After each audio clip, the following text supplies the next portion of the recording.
Doesn't matter what country that comes from. It should not be allowed to go over our airspace and gather tech with the technology that it has today, and we'll figure more about that, and there might be ramifications further based upon what the actions were taken. Thank you. Yes. Thank you very much. Thank you, Mr. Speaker. Josh Campbell with CNN. I have a clarification and then a question, if I may. Yesterday in Bakersfield, you did an interview and you described China as a country that is a very important country, was the quote. And I'm just curious, given the sensitivity of that word country, was that purposeful? And then second, I'm just curious, obviously we're here at the Reagan Library. We've heard President Reagan mentioned several times today he was impactful on your career. In a different place in time, when the Soviet Union was the adversary, he was asked what his strategy was, and he said it's simple. We win, they lose. Forwards. I'm wondering, in the modern era, with China increasingly described as an adversary, is that your view as it relates to China? We win, they lose. Well, I think when you look to America, the world wins when we have peace. The world wins when we have respect for one another. The world wins when we have more democracy and more freedom. It was only fitting that we had this meeting here. Look, I believe in the 3 communiques. I also believe in the 6 assurances. That has not changed one iota. But I do believe in fostering a greater relationship and sitting here and understanding what the world looks like before Ronald Reagan took power and what the world looked like afterwards. And it wasn't just Reagan, it was other leaders around the world who stood of Lech Wałęsa. There were 2 Germanys.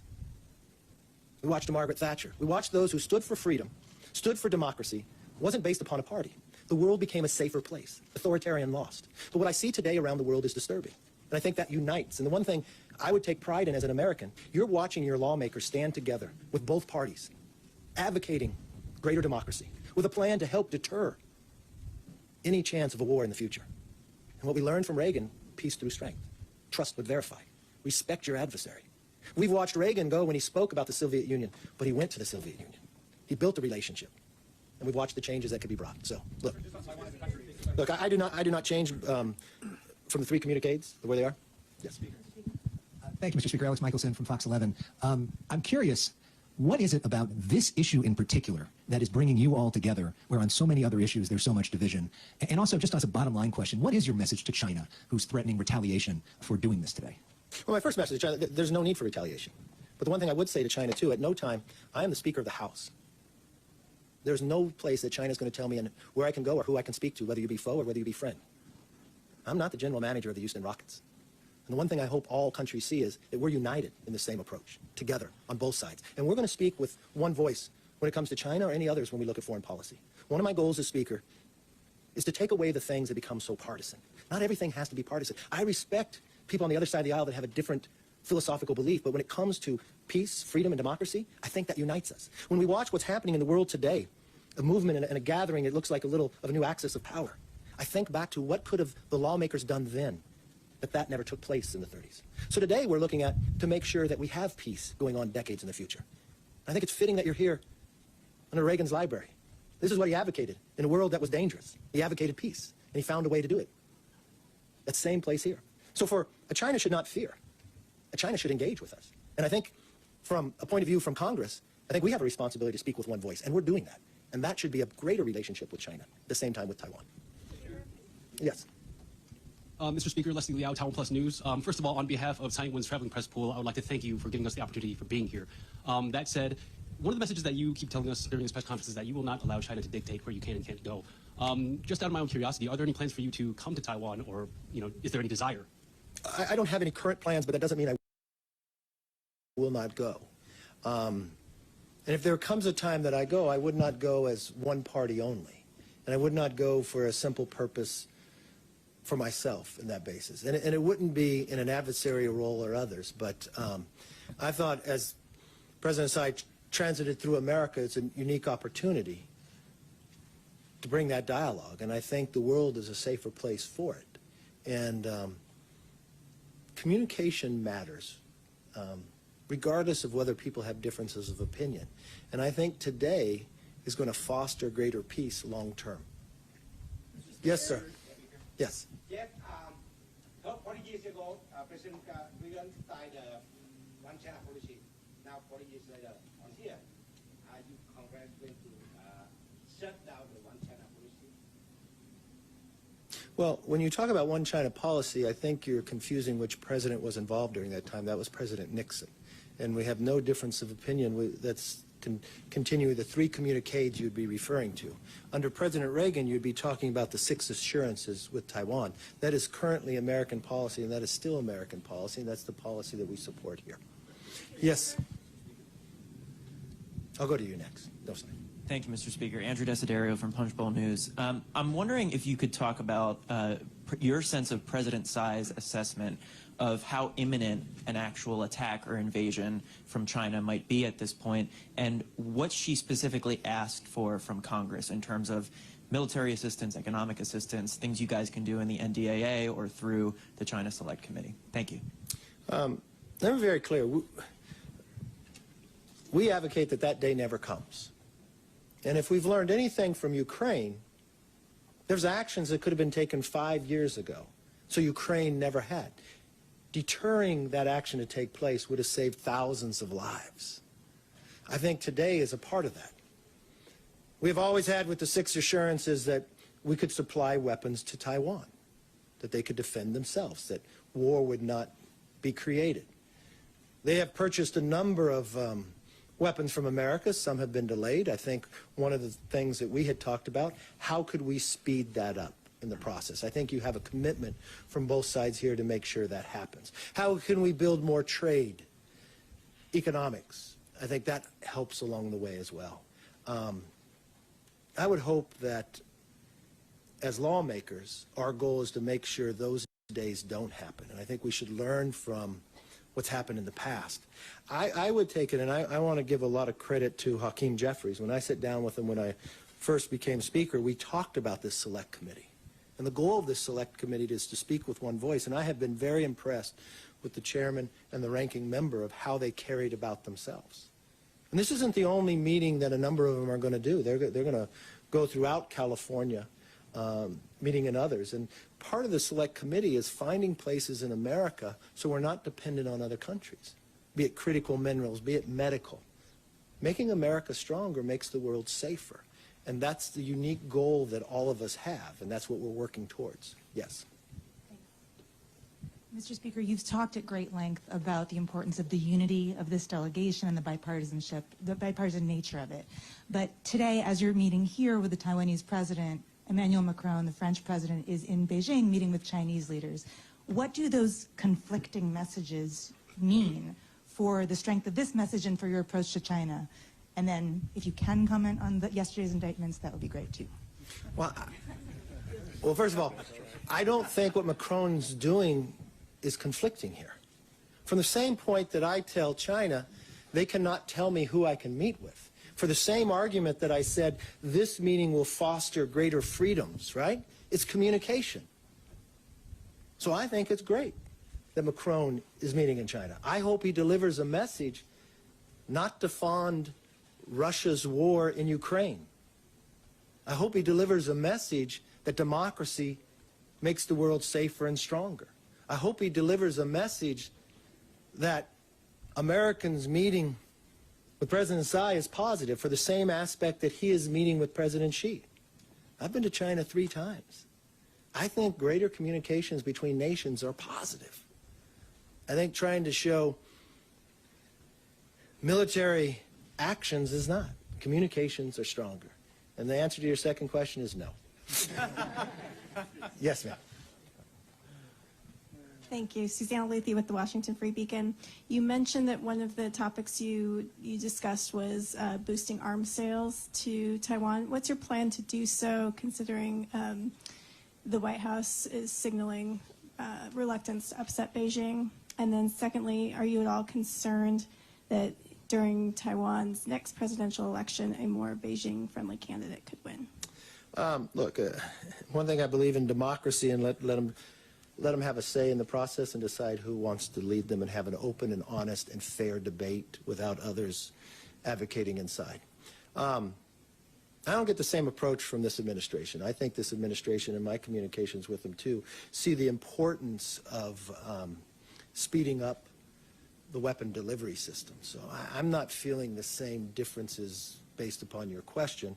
And I do believe in the motto of President Reagan, peace through strength. And I think deterring, if I just sit back and I look at what transpired in Ukraine, I remember coming back from Ukraine in 2015 and advocating to sell them javelins. Javelins, a defensive weapon to stop the tanks from coming in. And maybe had that action been taken or others, Russia would not have felt that that was a mode for them to go through and thousands of lives would have been saved. And I think this is no different than what the 6 assurances have said from Reagan, that we would supply Taiwan with weapons, that we didn't set a timeline to the one China. So it's carrying out the exact same policy we have had for decades. And I believe in that motion, if we're able to do it. They've already made the sales. It's the delivery of the system. And I think for that same action, if people would have taken that action in Ukraine, the world would be safer. And I think that's an action that we should take. And I believe, I'm not going to put words in anybody's mouth, but with our discussions, I believe that is a bipartisan position. And I would think, I'm not going to speak for the administration, but from my conversations with the administration, that's the same feeling I've had back from them as well. Yes, ma'am. Thank you. I'm Hein from the Taiwan PDS. Speaker, I want will you invite President Tsai to the Congress to get a speech, or any possible to let the Taiwan president visit Washington, D.C.? Thank you. I don't have any invitation out there right now. Today we were able to meet her as she transits through America, and I thought that was very productive. Yes, sir. Hi, Mr. Speaker. Michael Martina from Reuters. President Tsai has just returned from Latin America. Taiwan has been losing allies around the world slowly, including recently Honduras.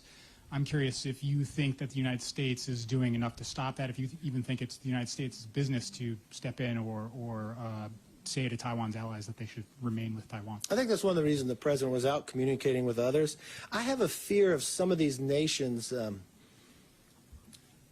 changing their positions based upon a hope and dream of financial support for some infrastructure. We have found at times when China has done that, those nations have become in a more economic challenging time, maybe a dam not working in Ecuador, maybe becoming under financial burdens. So I truly believe that all nations should look at where it is and make a decision. I wish all nations would make a decision based upon democracy and freedom and peace. If that's the decision at the end of the day, or the determination, I have no fear of where people would make their decision. Yes, sir. Mike Blood with AP. I heard what you said about the weapons and also trade, but are there other areas where you think the administration could be acting more aggressively in toughening policy with China? Also, do you think that the country should specifically commit to the defense of Taiwan should China attempt anything militarily? Look, I know everyone puts these hypotheticals out there. Our goal is that hypothetical never comes to fruition. And what we know through history, the best way to do that is supply the weapons to allow people to deter war. Supply the weapons that people could defend themselves. It is a critical lesson that we learned through Ukraine, that the idea of just sanctions in the future is not going to stop somebody, but deterrent of being able to self-control is going to stop that. Your first part of your question, remind me again what it was? Yes, should the administration be doing more in terms of toughening its policy to China beyond what you mentioned, the arms sales and also trade? Well, the one thing I always believe, you should keep communication going. I think from policymakers here, the more that we're able to speak with one voice, I think the greater understanding China would understand where we stand, but more importantly, it would help them to understand, don't send a balloon over our airspace. Don't use authoritarian bully tactics, is not going to go far. We want to have peace, we want to have economics with you, we want to be able to grow like we have for a number of years together, and we want to continue to foster that. We respect your position, we respect the nature of your country, but the same part is you've got to respect democracy, freedom, and peace. And the idea of America in the last number of years of flip-flopping through administrations, I think has sent the wrong message to China. I remember my first time traveling to China in 1995. I remember going to Tiananmen Square, and there was a sign there, and it had two numbers. The number of days and the number of minutes to Hong Kong came under control. I remember the promises made that China did to Hong Kong, that they could keep their own version of democracy and others, and for 50 years, and they reneged on that. And I think that harmed them around the world. And I think if they understood that, we watched them shut down newspapers and freedom of press that have been there for decades. And I think when the world stays silent on those issues, That's what fosters a problem that gets you to that hypothetical. When you speak with honesty and integrity and you come forth in one voice, and especially the responsibility America has, that makes the world safer. And that's why, if there was a place to meet, it was here today. This isn't a lesson, and I'm proud of the fact that you see Democrats and Republicans. Democrats didn't budge and say, oh, you're going to Ronald Reagan's presidential library, because it wasn't about Republicans. It was the foundation of the idea of America standing for freedom and peace and democracy. It was the idea of those policies that America took during the Cold War and others. That the world is safer based upon what America took those policies on now. And as we look to what the world looks like today, I think this is the right place, the right time, and the right members to be together. Yes, ma'am. I am Jiang Li from Taiwan's media. I want to ask a question is about some representative propose to build state-to-state relations between U.S. and Taiwan, or they say U.S. should normalize Taiwan-U.S. relations. What do you think about it? I don't see any change to our 3 communiques and our 6 assurance today, no. Yes, sir. Yeah. Okay.